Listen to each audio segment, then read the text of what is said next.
இந்த செய்தியை உங்களுக்காக வழங்குவது அருண் மசாலா. 1983 ஆண்டிலிருந்து தரத்துடன் தன்மை மாறாத அறுசுவை சமையலுக்கான அருண் மசாலா.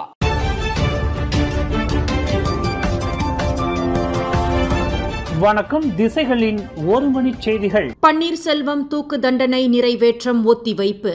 கடைசி நேரத்தில் அதிரடி முடிவு. இன்று பிப்ரவரி 20 வியாழக்கிழமை வைகறை நேரத்தில் சிங்கப்பூர் சாங்கி சிறைச்சாலையில் தூக்கிலிடப்படுவதற்கு அட்டவணையிடப்பட்டு இருந்த ஒரு மலேசிய பிரஜையான பன்னீர்செல்வம் பரந்தாமனின் தூக்கு தண்டனை கடைசி நேரத்தில் ஒத்திவைக்கப்பட்டது. போதைப்பொருள் கடத்திய குற்றத்திற்காக 37 வயது பன்னீர்செல்வம் இன்று அதிகாலை 5 மணியளவில் தூக்கு மேடைக்கு கொண்டு செல்வதற்கு வகை செய்யப்பட்டிருந்த வேளையில் அந்த மலேசிய பிரஜையின் தூக்கு தண்டனையை தற்காலிகமாக ஒத்திவைப்பதற்கு சிங்கப்பூர் உயர் நீதிமன்றம் அனுமதி அளித்தது.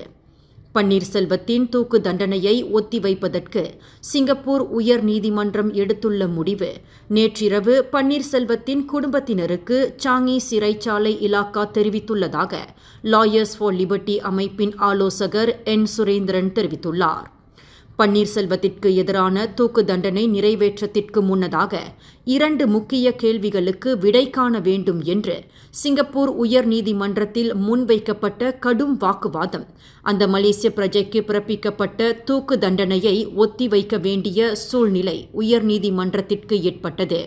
அந்த 2 முக்கிய விவகாரங்களுக்கு தீர்வு காண்பதற்கு வழிவிடும் வகையில் பன்னீர்செல்வம் தூக்கு தண்டனை தற்காலிகமாக நிறுத்தி வைக்கப்படுவதாக சிங்கப்பூர் உயர் நீதிமன்றம் தடாலடியாக எடுத்த முடிவு தூக்கு கயிற்றில் ஊசலாடிக் கொண்டு இருந்த அந்த மலேசிய இளைஞரின் உயிர் தற்காலிகமாக காப்பாற்றப்பட்டுள்ளது. இந்த செய்தி உண்மையிலேயே மகிழ்ச்சி அளிப்பதாக வழக்கறிஞர் சுரேந்திரன் தெரிவித்தார். தன்னை சந்திப்பதற்கு ஆர்வப்பட்ட வெளிநாட்டு தலைவர்களை பிரதமர் டத்தோஸ்ரீ அன்வார் இப்ராஹிம் தடுத்ததாக குற்றஞ்சாட்டியுள்ள முன்னாள் பிரதமர் துன் மகாதீர் முகமது எந்தெந்த தலைவர்கள் தடுக்கப்பட்டார்கள் என்பதை பகிரங்கப்படுத்த வேண்டும் என்று பிரதமரின் அரசியல் செயலாளர் முகமது கமீல் அப்துல் முனீம் கேட்டுக் கொண்டுள்ளார். வெளிநாட்டு தலைவர்களை உண்மையிலேயே பிரதமர் டத்தோஸ்ரீ அன்வார் தடுத்து இருப்பாரேயானால் துன் மகாதீர் அந்த தலைவர்களின் பெயர்களை அம்பலப்படுத்துவது மூலமே அவரின் குற்றச்சாட்டு வலுப்பெறுமே தவிர வெறுமனே வெளிநாட்டு தலைவர்கள் என்று கூறி மழுப்பக்கூடாது என்று முகமது கமீல் வலியுறுத்தியிருந்தார். மலேசியாவிற்கு வந்திருந்த வெளிநாட்டு தலைவர்கள் தம்மை சந்திப்பதற்கு ஆர்வப்பட்டதாகவும் ஆனால் தம்மை சந்திக்க வேண்டாம் என்று கூறி டத்தோஸ்ரீ அன்வார் தடுத்ததாக துன் மகாதீர் நேற்று பகிரங்கமாக குற்றஞ்சாட்டியிருந்தார். ஒரு முன்னாள் பிரதமர் என்ற முறையில் மக்களின் அனுதாபத்தை பெற வேண்டும் என்பதற்காக இதுபோன்ற மலிவான விளம்பரத்தை தேட துன் மகாதீர் முயற்சிக்கிறார் என்று முகமது கமீல் குறிப்பிட்டிருந்தார். கடந்த செவ்வாய்க்கிழமை சுங்கைபாக்கப் பட்டவத் கூட்டரசு நெடுஞ்சாலையில் நிகழ்ந்த விபத்தில் கடும் காயங்களுக்கு ஆளான சுங்கைபாக்கப் தமிழ் பள்ளி மாணவன் 7 வயது தர்ஷன் மற்றும் அவரின் 5 வயது சகோதரி கவர்ஜித்தாவின் உடல்நிலையை மேலவை உறுப்பினர் டாக்டர் லிங்கேஸ்வரன் இன்று மருத்துவர்களிடம் கேட்டறிந்தார். சபராங்ஜயா மருத்துவமனைக்கு மாற்றப்பட்டுள்ள சிறுவன் தர்ஷனை பார்வையிட்ட டாக்டர் லிங்கேஸ்வரன் அந்த சிறுவனுக்கு முதலாவது அறுவை சிகிச்சை முடிவுற்று தொடர்ந்து சிகிச்சைக்கு உட்படுத்தப்பட்டு இருப்பதாக குறிப்பிட்டார். அவரின் தங்கை கவர்ஜித்தா தற்போது பினாங்கு மருத்துவமனையில் அனுமதிக்கப்பட்டுள்ளார். அவருக்கு முதலாவது அறுவை சிகிச்சை முடிவுற்றது. தற்போது தீவிர கண்காணிப்பில் உள்ளார். மருத்துவ உபகரண வசதி சிக்கல் தொடர்பில் தர்ஷனும் விரைவில் சபராங்ஜயா மருத்துவமனையிலிருந்து பினாங்கு மருத்துவமனைக்கு இடம் மாற்றப்படுவார் என்று டாக்டர் லிங்கேஸ்வரன் குறிப்பிட்டார். அவ்விரு சகோதர சகோதரிகளின் உடல்நிலை முன்னேற்றம் குறித்து தாம் அணுக்கமாக கண்காணித்து வருவதாகவும் அவர்களுக்கு மிக சிறந்த மருத்துவ வசதிகள் கிடைப்பதை எல்லா நிலைகளிலும் தாம் உறுதி செய்யப் போவதாக சபராங்ஜயா மருத்துவமனை வளாகத்திற்கு வெளியே செய்தியாளர்களிடம் பேசுகையில் டாக்டர் லிங்கேஸ்வரன் இதனை தெரிவித்தார். அதேவேளையில் இவ்விரு உடன்பிறப்புகளின் உடல்நிலை குறித்து தவறான தகவல்களை பகிர வேண்டாம் என்று பொதுமக்களை டாக்டர் லிங்கேஸ்வரன் கேட்டுக்கொண்டார். நமது அரசு மருத்துவமனைகள் தற்போது நவீன வசதிகள் மற்றும் உபசிறப்பு நிபுணத்துவத்தை கொண்டு இருப்பதையும் டாக்டர் லிங்கேஸ்வரன் சுட்டிக்காட்டினார். இதில் குழந்தை எலும்பியல் சிகிச்சை சிறப்பு பிரிவும் அடங்கும். இதுபோன்ற கடுமையான காயம் ஏற்பட்டவர்களுக்கு சிகிச்சை அளிப்பதில் அரசு மருத்துவமனைகளின் இந்த சிறப்பு பிரிவுகள் முக்கிய பங்கு வகிக்கின்றன.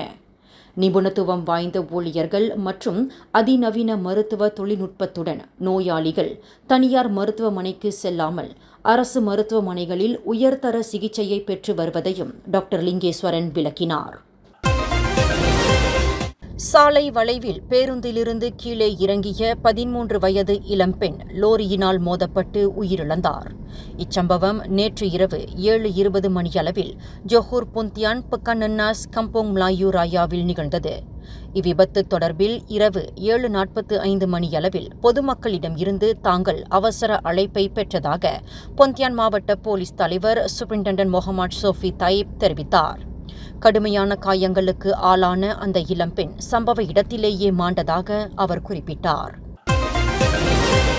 நகரி சம்பிலானில் குவாலபிலாவில் ஓராங் அஸ்லி பூர்வக்குடி சமூகங்கள் வசிக்கும் 2 கிராமங்களில் தொழுநோய் கண்டவர்களின் எண்ணிக்கை 9 உயர்ந்துள்ளது.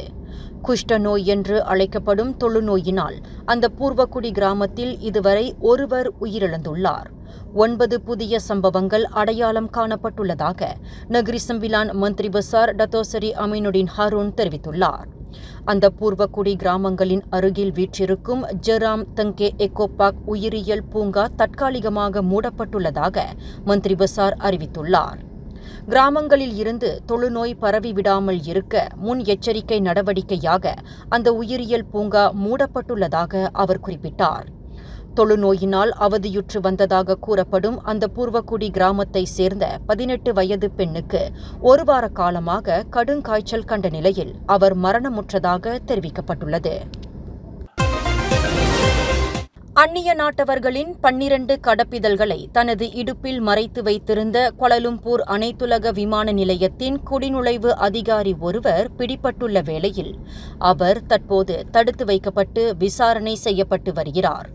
அந்த அதிகாரி வேலை நேரத்தில் சற்று கண் அயர்வில் இருந்தபோது அவரின் இடுப்பில் கடப்பிதழ்கள் மறைத்து வைக்கப்பட்டு இருந்தது எதிர்பாராத விதமாக கண்டுபிடிக்கப்பட்டுள்ளது.